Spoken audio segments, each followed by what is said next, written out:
ভারতের রাজস্থানে আছে এক মন্দির যেখানে ভগবান হনুমানকে শুধু পুজো করা হয় না, বরং আজও বিশ্বাস করা হয় তিনি সরাসরি ভক্তদের মধ্যে জীবন্তভাবে বিরাজমান।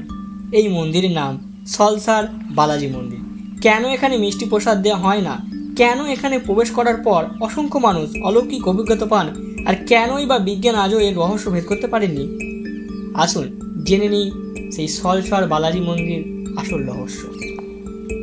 এই মন্দির রাজস্থানের চুরু জেলায় সলসার গ্রামে অবস্থিত। প্রায় 1754 খ্রিস্টাব্দে স্থানীয় এক কৃষক এই মন্দির প্রতিষ্ঠা করেন। কাহিনী অনুযায়ী একদিন সেই কৃষক স্বপ্নে ভগবান হনুমানকে দেখেন। হনুমানজি তাকে নির্দেশ দেন এখানে একটি মূর্তি স্থাপন করতে। তারপর থেকে শুরু হয় এই মন্দিরের ইতিহাস। সলসার বালাজি মন্দির অন্য সব হনুমান মন্দিরের মতো নয়, এখানে কিছু রহস্যময় নিয়ম আছে।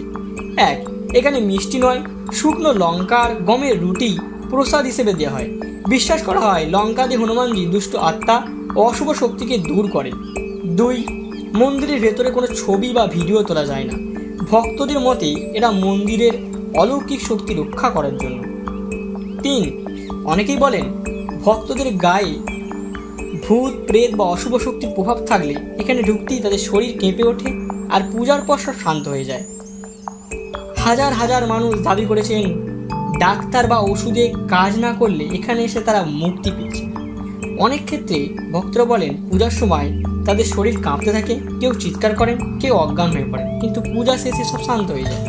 কিছু পরিবার বিশ্বাস করে তাদের জীবনের বড় বিপদ বা দুর্ঘটনা থেকে রক্ষা করেছেন হনুমানজি নিজে। বিজ্ঞানীরা এসব ঘটনাকে মানসিক প্রভাব বলে ব্যাখ্যা করেন, কিন্তু প্রশ্ন রয়েই যায়, হাজার হাজার মানুষ কি একসাথে ভুল ভাবতে পারেন? কেন আজও সলসার বালাজি মন্দিরে প্রতিদিন লাখো ভক্ত ভিড় করে?